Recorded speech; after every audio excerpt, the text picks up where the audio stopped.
What's going on, my PT peeps, my Walking Dead family, my fighters? I'm One Eye Bright, also known as PT. Don't know if I'm winking or blinking, but I'm definitely thinking about The Walking Dead Season 11 Part 2 and another trailer. Spoiler warning for all things Walking Dead. Now, they spoiled some things in the trailer, and it was kind of crazy to think that The Walking Dead did this on their own.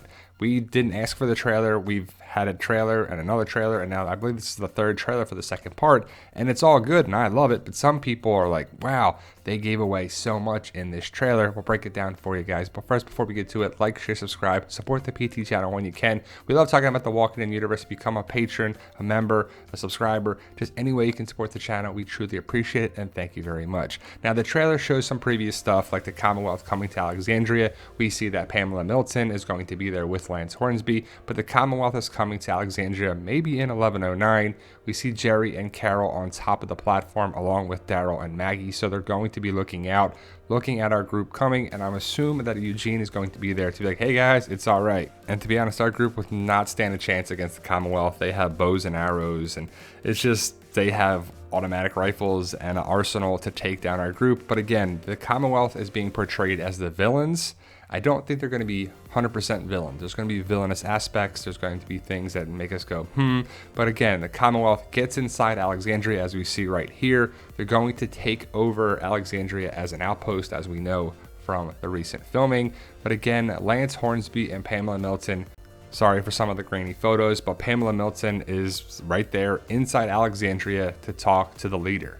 Who's actually running Alexandria? Is it Father Gabriel, the leader of the council? Lance Hornsby addresses everybody there, and you can see everybody by the church, and he basically invites everybody to the Commonwealth, I would assume, and so many people go there. We're going to see people at the Commonwealth dressed in different attire that we're like, wow, that is pretty different. The show is the show and the comic is the comic, Daryl specifically. But what about Negan? To be determined, I guess. We're going to see Lance Hornsby being addressed, and it's going to be the Commonwealth is going to have its fans, but also there's going to be a group, a rogue group, that's trying to take down the Commonwealth. The Commonwealth is a political party that is running things. You see Lance Hornsby, Pamela Milton at some fundraiser party, Sebastian Milton at the table, masquerade ball or something. And it's interesting that they have this, facade, like everything is good. Your governor, Pamela Milton, praise her, love her, and not everything is great for everybody, just like society in general, right? But ultimately, we know that the Commonwealth is going to have some problems. There's going to be a revolution, a revolt to rise up. Then we see Maggie looking emaciated, looking skinny, not looking so good in a different outfit that we've never seen before. The Commonwealth is behind her. This could be outside a hilltop, and she doesn't know why people are trusting the Commonwealth. Ultimately, Daryl and Rosita are going to be in the academy to become Commonwealth soldiers. And we know that was going to happen, but this is new information right here. We see Daryl in the mirror with the Commonwealth armor on, and Judith looking like a normal child in a dress. A lot of people are talking about this photo, and it's interesting, but I don't think Daryl's going to last as a Commonwealth soldier. Ezekiel may be getting some treatment here for his symptoms. I think he's going to have surgery from Tommy, but that's not alluded to in the trailer. We'll have to see how Ezekiel is saved. Carol's having a breakdown again like she usually does in a lot of the seasons. Is it really every season that Carol has a breakdown? She steps up, does some major things, and has a breakdown because of it. Eugene is sitting down at the table, probably waiting for Stephanie that never shows up with the ice cream. He's looking around and seeing everybody walk around the Commonwealth, and I would assume he's looking at Rosita and Coco and Father Gabriel, and everybody lives. I know some people are still waiting for the Father Gabriel water tower death, and I don't think it's happening, guys. But Rosita talks to Eugene, and do you regret coming here? Do you? Is there conversation? And a lot of people are thinking that Rosita could die in the second or third part. I think she makes it to the third part. Eugene is having a tough time here. I think it's connected with Stephanie and her disappearance. Why did she go away? What was the whole point of that character? Hopefully it's explained that it makes sense. Then we see this waiter, and he's stepping up and he says, do not trust the Commonwealth, resist the Commonwealth. There's 1,000 more of us. Basically, there's a big group outside the Commonwealth or trying to take the Commonwealth down. We see the Commonwealth soldiers training, or maybe going into a room to have some of the raiders or rogue group or people that are trying to take the Commonwealth down. I would assume it's Daryl and Rosita training. We see a poster with the Commonwealth armor with blood on it. Resist the Commonwealth is clearly said here.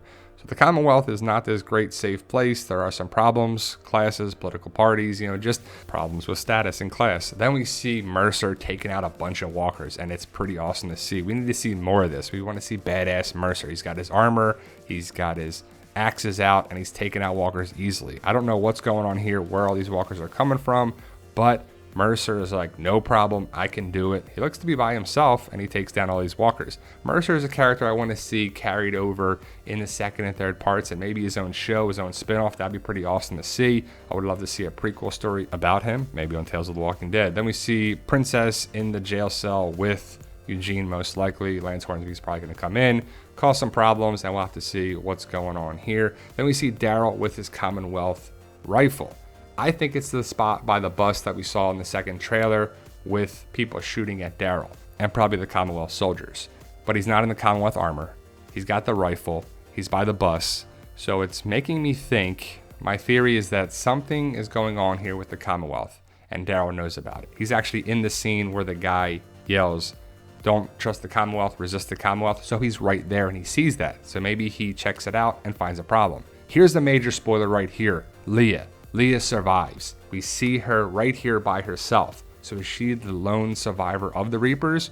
Where does she go? Does she go out on her own? Is she basically like the female Daryl counterpart? Basically, she can go out there and live on her own. Does Dog live with her? Just a lot of questions, but Leah clearly survives. And the trailer ends with this walker coming towards you, and then someone comes from behind and shoots the walker. And to me, it's very symbolic because the person shooting the walker is Lance Hornsby. And it's the person coming behind the walker like being blindsided. The walker never saw it coming.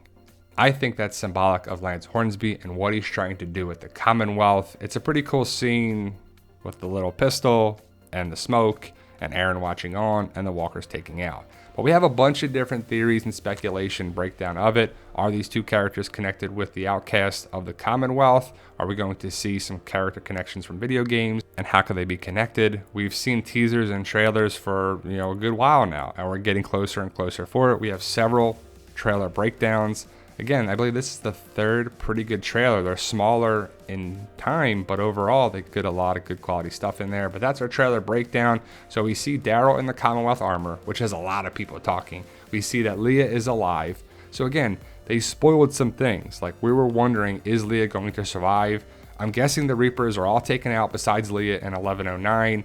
We know that the Commonwealth is going to be under attack from probably outcasts or people inside the Commonwealth trying to take it down because people are probably being abused by the people in power. It just what happens, and we'll have to see how it plays out in the second and third parts. But let me know your thoughts. Post your comments below. Stay safe. Thank you guys for watching. I truly appreciate it. And as always, tell them Daryl.